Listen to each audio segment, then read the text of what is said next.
আসসালামু আলাইকুম প্রিয় শিক্ষার্থীবৃন্দ। আমার বিউটিফুল শিক্ষার্থীবৃন্দ কেমন আছে? তোমরা ভালো আছো? আমি আলহামদুলিল্লাহ ভালো আছি। বুঝছো তো, আজকে হচ্ছে যে ক্লাস 7-এর হচ্ছে যে পরিমাপ চ্যাপ্টারের মধ্যে উদাহরণ 7 ম্যাথটা করাবো, ঠিক আছে? সাধারণত এখন হচ্ছে যে উদাহরণ 7 যেটা আছে সৃজনশীল, সাধারণত পরীক্ষার আগে অর্ধবার্ষিক পরীক্ষা তোমাদের খুব কাজে চলে আসছে। সো এখন হচ্ছে যে যেগুলো হচ্ছে সৃজনশীল আছে প্রত্যেকটা ম্যাথ যদি ভালো করে প্র্যাকটিস করো অনেক সময় হুবহু কমন পেতে পারো, ঠিক আছে? সো আমরা হচ্ছে সেজন্য সৃজনশীল ম্যাথগুলো কি চ্যাপ্টারের প্রত্যেকটা চ্যাপ্টারের সৃজনশীল ম্যাথগুলোকে করার ট্রাই করবো। সো উদাহরণ সাথে এটা হচ্ছে সৃজনশীল, এটা গুরুত্বপূর্ণ একটা সৃজনশীল, সেই জন্য তোমাদের জন্য নিয়ে আসছি। সো বলতেছে যে একটি আয়তাকার ঘরের পরিসীমা, দেখো আয়তকার ঘরের পরিসীমা, ঠিক আছে, একটি বর্গাকার ঘরের পরিসীমা, পরিসীমার সমান, ঠিক আছে? তাহলে একটা আয়তকার একটা বর্গাকার, ঠিক আছে? তাহলে একটা আয়তকার একটা বর্গাকার পরিসীমা, পরিসীমা আমরা জানি আয়তকারের পরিসীমা সূত্র হচ্ছে 2 ইন্টু দৈর্ঘ্য প্লাস কি, 2 ইন্টু দৈর্ঘ্য প্লাস প্রস্থ। আবার বর্গের ক্ষেত্রে পরিসীমা হচ্ছে 4 ইন্টু বাহুর দৈর্ঘ্য, 4 ইন্টু বাহুর দৈর্ঘ্য, ঠিক আছে? তাহলে সূত্র দুটো মনে রাখতে হবে। বলা হচ্ছে আয়তাকার দৈর্ঘ্য প্রস্থের 3 গুণ, আয়তাকার দৈর্ঘ্য প্রস্থের কয় গুণ? 3 গুণ, ঠিক আছে? বলা হচ্ছে প্রতি বর্গ মিটার 75 টাকা দ্বারা ঘরের মেঝে দিয়ে ঢাকতে, কার্পেট দিয়ে ঢাকতে অথবা মোড়াতে 11,025 টাকা খরচ হলে প্রস্থকে ক ধরে প্রথম হচ্ছে যে আয়তাকার ঘরের ক্ষেত্রফল খ এর মাধ্যমে বের করতে বলছে। আয়তাকার ঘরটির দৈর্ঘ্য ও প্রস্থ নিয়ে করতে বলছে, তারপর হচ্ছে 40 সেন্টিমিটার বর্গাকার। এই দেখো টাইলস যেটা দিয়ে করব সেটাও বর্গাকার, 40 সেন্টিমিটার বর্গাকার টাইলস দ্বারা বর্গাকার ঘরের মেঝে দিয়ে ঢাকতে কয়টি টাইলস লাগবে? এই তিনটা প্রশ্ন কিভাবে সলভ করতেছি অতি সহজে একটু দেখো প্লিজ। যদি পারো তাহলে তোমার পরীক্ষা ভালো করতে হবে, ঠিক আছে? প্রথমে উদাহরণ সাথে খ নাম্বার কি বলছে দেখছো, বলা হচ্ছে প্রস্থকে ক ধরে। তাহলে প্রস্থকে তো ক ধরতে বলছে, তাহলে আমরা ধরি প্রস্থ সমান কত? প্রস্থ হচ্ছে যে খ মিটার, প্রস্থ কত? খ মিটার, ঠিক আছে? তাহলে হচ্ছে প্রস্থ কয় গুণ ছিল দেখছো, কয় গুণ ছিল? প্রস্থ দৈর্ঘ্য ছিল প্রস্থের কয় গুণ? 3 গুণ। সুতরাং দৈর্ঘ্য সমান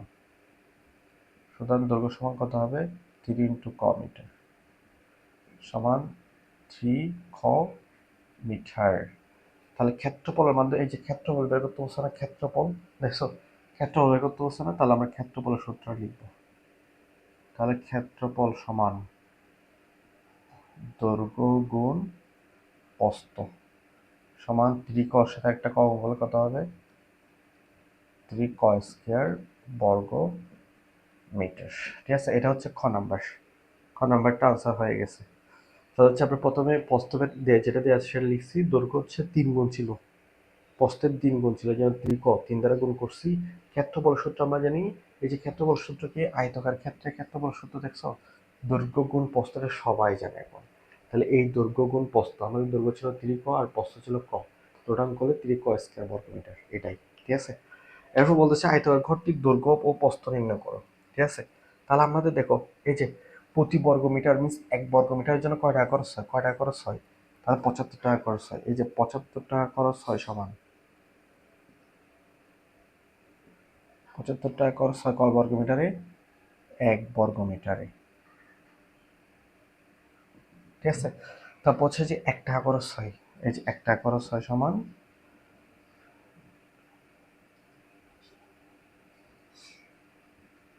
এই যে এখানে টোটাল কয় টাকা খরচ হয় দেখছো, মোট হচ্ছে 11,000। পুরো ঘরটা ডাকতে বলতে হচ্ছে 11,025 টাকা খরচ হয়। 11,025 টাকা খরচ হয় সমান 1 ইন্টু 11,025 ভাগে 75 সমান করলে কত হয়? 5 5 25, কত আসে? কাটাকাটি করো, কাটাকাটি করলে কত আসবে? কাটাকাটি করলে হচ্ছে আসবে হচ্ছে যে 12, 147, 147 বর্গমিটার আসে, ঠিক আছে? কত আসে? 147 বর্গমিটার। এই যে 147 এটা একটা ক্ষেত্রফল, আর আমরা ক এর মধ্যে পাইছিলাম না 3 ক স্কয়ার, তাহলে লিখবো এই যে ক হতে পাই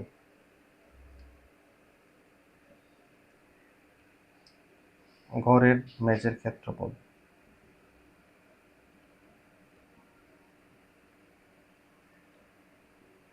3 ক স্কয়ার। এখন হচ্ছে আমরা ক্ষেত্রফল সমান ক্ষেত্রফল লিখতে পারি। তাহলে প্রশ্ন মতে 3 ক স্কয়ার সমান 147 বা ক স্কয়ার সমান, এই যে 147কে আমরা কি দ্বারা ভাগ করব? 3 দ্বারা ভাগ করব।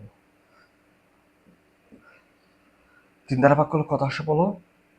তিন দ্বারা ভাগ করলে কত আসে?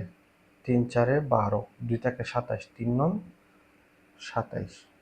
বা এই যে স্কে যদি বাদ দিই তাহলে রুট চিহ্ন চলে আসে, তাহলে 49। স্কে বাদ দিলে বর্গমূল চিহ্ন দেবো, এই যে বর্গমূল চিহ্ন আছে। সুতরাং কর ভ্যালু কত আসতেছে? কর ভ্যালু এটা ক্যালকুলেশন করলে আমরা জানি 7কে 49কে যদি রুট করা হয় তাহলে 7 আসে, কারণ 7 7 49, ঠিক আছে? তাহলে হচ্ছে ক মিস কে ছিল? ক মিস ছিল প্রস্থ। সুতরাং প্রস্থ হচ্ছে কত? 7 মিটার। আর দৈর্ঘ্য কত ছিল বলো? দৈর্ঘ্য কত ছিল? 7-এর সাথে কয় গুণ? 3 গুণ বেশি ছিল প্রস্থের। তাহলে 3 সাথে কত? 21 মিটার, ঠিক আছে? তাহলে একটা 7 মিটার আর একটা 21 মিটার। এই যে আয়তাকারটির দৈর্ঘ্য ও প্রস্থ নির্ণয় করে, তাহলে দৈর্ঘ্য এবং প্রস্থ বেরিয়েছে না? 21 মিটার ও 7 মিটার, ঠিক আছে? করছি না? কেমন করছি এটা একবার দেখো। বলা হচ্ছে যে আয়তকার প্রতি বর্গ মিটারে, এই যে প্রতি বর্গ মিটারের জন্য যেটা ছিল, ঠিক আছে, সেটা থেকে বের করছি। 75 টাকা খরচ হয় 1 বর্গ মিটারে। সুতরাং এই যে যে টাকাটা খরচ হয় 11,025 টাকা খরচ হয় সমান কয় বর্গ মিটারে? এই যে যত বর্গ মিটারে। এখন এটাও ক্ষেত্রফল, এর মধ্যে যেটা বের করছে এটা ক্ষেত্রফল। ক্ষেত্রফল সমান ক্ষেত্রফল লিখলে এখান থেকে কর ভ্যালু বের করা যায়।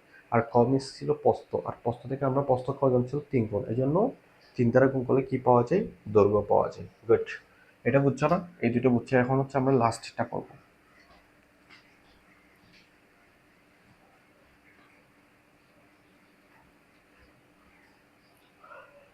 এখন হচ্ছে আমরা গ নাম্বারটা করবো। বলছে যে দেখছো 40 সেন্টিমিটার বর্গাকার টাইলস দ্বারা, এই যে সেন্টিমিটার আছে দেখছো, এটা কিসে আছে? সেন্টিমিটার। আমরা কাজ করতেছি কি নিয়ে? কি নিয়ে কাজ করতেছি? আমরা কাজ করতেছি মিটার নিয়ে। তাহলে হচ্ছে যে এই 40 সেন্টিমিটার কথা এটাকে মিটার কনভার্ট করবো। টাইলস, তাহলে টাইলসের দৈর্ঘ্য,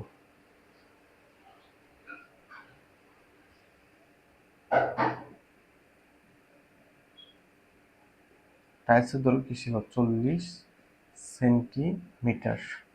সেটা যদি আমরা মিটার কনভার্ট করতে চাই তাহলে কত ভাগ করতে হবে? আমরা জানি 1 মিটার সমান কত?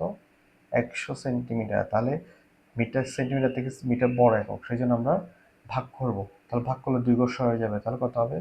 0.04 মিটার। আবার এটা কেমন ছিল? টাইলসটা কেমন ছিল? বর্গাকার ছিল না? আমরা জানি বর্গাকার ক্ষেত্রে ক্ষেত্রফল। তাহলে বর্গাকার ক্ষেত্রে ক্ষেত্রফল সমান কি? বাহুর দৈর্ঘ্য স্কয়ার। তাহলে টাইলসের ক্ষেত্রফল সমান, টাইলসের ক্ষেত্রফল সমান কি? বাহুর দৈর্ঘ্য স্কয়ার। বাহুর দৈর্ঘ্য কি হবে? স্কয়ার বর্গ মিটার সমান কত হয়? 0.0 এত বর্গ মিটার, ঠিক আছে? এটা ক্যালকুলেশন করবা। 4 করলে 4 কত? 16, ঠিক আছে? 0. হ্যাঁ, কত হয় একটু দেখো তো প্লিজ। 0. কত হবে? তাহলে হচ্ছে দেখো আমাদের এই জায়গায় মিস্টেক হচ্ছে। এখানের মধ্যে কয় ঘর সরবে? যে 2 ঘর। তাহলে 2 ঘর সরলে 0. কত হবে? 4 হবে। যে 0.4। তাহলে এটা 0.4, 0.4, 0.4কে যদি আমরা স্কোয়ার করি তাহলে কত হয়? 0.116, মানে 16 বর্গ মিটার, ঠিক আছে? তাহলে আমরা এটা বের করছি। এবার দেখো কন্ডিশনের মধ্যে কি বলছে। বলছে যে একটি আয়তাকার ঘরের পরিসীমা একটি বড় ভাগাড়ের ঘরের পরিসীমার সমান। আমরা আয়তাকার ঘরের পরিসীমা বের করবো কেমন? এখন আয়তকার ঘরের পরিসীমা সমান, তা আয়তকার গড়ের পরিসীমা, আয়তকার গড়ের পরিসীমার সূত্র আমরা কি জানি? 2 ইন্টু দৈর্ঘ্য প্লাস প্রস্থ। দেখো 2 ইন্টু দৈর্ঘ্য প্লাস প্রস্থ। দৈর্ঘ্য কত ছিল আমাদের? 21 ছিল। প্রস্থ কত ছিল? 7। তাহলে 2 ইন্টু কত হবে? 28 সমান কত? 56 মিটার, ঠিক আছে? তাহলে 56 মিটার পাইছি। আর এটাই আয়তকার গড়ের যেটা পরিসীমা সেটা কার সমান? বর্গাকার গড়ের পরিসীমা। সুতরাং বর্গাকার গড়ের পরিসীমা সমান, সুতরাং বর্গাকার ঘরের পরিসীমা, ঠিক আছে? বর্গাকার ঘরের পরিসীমা হচ্ছে কি দ্বারা প্রকাশ হয়? 4a। এ হচ্ছে কি? বাহুর দৈর্ঘ্যকে মিন করে, বুঝছো? তাহলে 4a সমান 56 মিটার। সুতরাং এর মান, সুতরাং বাহুর দৈর্ঘ্য এ সমান কত আসবে বলো তো? এ সমান হচ্ছে যে 56কে আমরা কত দ্বারা ভাগ করবো? গুণবচ থাকলে পাশে গেলে কি হবে? ভাগ হবে, তাহলে কত হবে? 4 × 14 কত? 56। 4 × 14 কত? 56 মিটার, তাহলে 14 মিটার। ঠিক আছে, তাহলে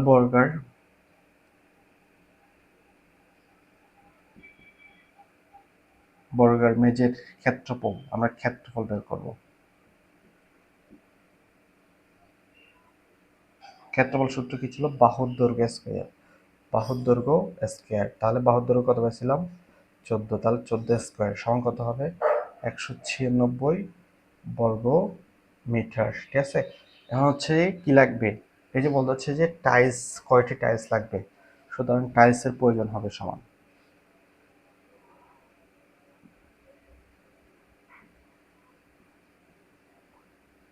টাইলসের প্রয়োজন হবে সমান। দেখো মেজের ক্ষেত্রফল, ঘরের মেজের ক্ষেত্রফল যেটা আছে সেটার দ্বারা এই যে টাইলসের ক্ষেত্রফল যেটা আছে সেটা দ্বারা আমরা কি করব? ভাগ করব। এত বর্গ মিটার আর ভাগ করো। 196 কে হচ্ছে যে 196 ভাগ ভাগ হচ্ছে যে 0.16 সমান কত আসে? 1225। তাহলে 1225টি, এত টি হবে। ঠিক আছে, তাহলে উত্তর টাইলস লাগবে কয়টি? 1225টি। ঠিক আছে, দেখো এই ম্যাথটা কিভাবে করছে আরেকবার বুঝাচ্ছি, কারণ এখানের মধ্যে কয়েকটা স্টেপ আছে, স্টেপগুলো মনে রাখলে খুব সহজে পাওয়া যায়। প্রথম স্টেপ হচ্ছে যে টাইলসের দৈর্ঘ্য যেটা দিয়েছিল সে সেন্টিমিটার ছিল, আমাদের সব রেজাল্ট হচ্ছে বর্গমিটারে। ঠিক আছে, তাহলে আমরা এই জন্য এটাকে সেন্টিমিটার থেকে বর্গমিটারে কনভার্ট করবো। আমরা জানি 1 মিটার সমান 100 সেন্টিমিটার। ঠিক আছে, সেই জন্য এই যে এটা ছোট একক, এই জন্য বড় একে নিয়ে নিয়ে যেতে চাচ্ছি, সেই জন্য 100 দ্বারা ভাগ করছি। তাহলে টাইলসের ক্ষেত্রফল, আমরা টাইলসটা কেমন ছিল? বর্গাকার ছিল যে না, এই যে টাইলসটা ছিল বর্গাকার, এই যে বর্গাকার ছিল এই জন্য টাইলসের ক্ষেত্রফল সূত্র হচ্ছে যে বর্গক্ষেত্রের ক্ষেত্রফল সূত্র। ঠিক আছে, বর্গক্ষেত্রের ক্ষেত্রফল সূত্র কি ছিল? বাহুর দৈর্ঘ্য স্কয়ার। এই বাহুর দৈর্ঘ্য স্কয়ার সূত্রটা অ্যাপ্লাই করছি। বলা হচ্ছে আয়তক্ষেত্রের পরিসীমা, বলছে যে আয়তক্ষেত্রের পরিসীমা বর্গক্ষেত্রের পরিসীমার সমান, সেই জন্য আমার আয়তক্ষেত্রের পরিসীমাটা লাগছে 2 × দৈর্ঘ্য প্লাস প্রস্থ, যেটা আমরা আগে বের করছি। 21 এবং কত ছিল? 7 ছিল। দৈর্ঘ্য ছিল 21, প্রস্থ ছিল 7, দুটাকে গুণ করলে যত মিটার হয় এটা হচ্ছে পরিসীমা। বর্গাকার ঘরের পরিসীমা বলা হচ্ছে এই যে আয়তক্ষেত্রের যেটা পরিসীমা সেটা বর্গাকারের পরিসীমার সমান, এই জন্য ঘরের পরিসীমা সমান 4 এর সমান কত? 56। এর মধ্যে এই যে হচ্ছে বাহুর দৈর্ঘ্যকে মিন করে, আর গুণ অবস্থায় থাকলে পাশে গেলে কি হবে? ভাগ হবে। তাহলে বাহুর দৈর্ঘ্য আমরা পাচ্ছি কত? 14 মিটার, কাটাকাটি করলে 4 × 14 কত? 4 × 14 56। ঠিক আছে, সুতরাং বর্গাকার মেঝের ক্ষেত্রফল সমান বাহুর দৈর্ঘ্য স্কয়ার। বর্গাকার হলে কি হয়? বাহুর দৈর্ঘ্য স্কয়ার হয়। তাহলে হচ্ছে বাহুর দৈর্ঘ্য স্কয়ার হলে 196 হয়।